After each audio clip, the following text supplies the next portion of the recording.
আজকে এই মাননীয় প্রশাসককে দায়িত্ব দিয়েছেন শওকত ভাইকে। আমরা শওকত ভাইয়ের কাছে প্রত্যাশা করি আমাদের যে একটা গাজীপুর যে একটা গ্রিন সিটি এবং ক্লিন সিটি উপহার দিবেন, সেই আশায় আমরা তার কাছে করব।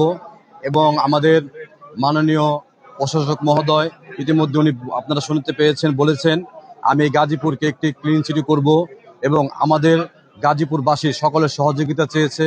ইনশাল্লাহ আমরা গাজীপুরবাসী শওকত ভাইকে সহযোগিতা করব। আমরা প্রত্যেকটি নেতাকর্মী এবং আমরা যারা নাগরিক, আমরা যারা নেতাকর্মী আছি, নাগরিক আছি এবং এলাকার মানুষ, জনগণ, আমরা সকলে মিলে শওকত ভাইকে সহযোগিতা করব, যাতে আমাদের প্রশাসক জননেতা জনাব শওকত সরকার ভাই আমাদের এই গাজীপুরকে, এই 17 বছরে অবহেলিত সিটিকে যাতে একটি পূর্ণরূপ ধারণ করতে পারেন এবং সারা বাংলাদেশের মধ্যে এক নাম্বার একটা সিটি হয়ে আমাদের জানে গড়ে দিতে পারে, সেই প্রত্যাশা আমাদের এই নতুন প্রশাসকের কাছে ইনশাল্লাহ।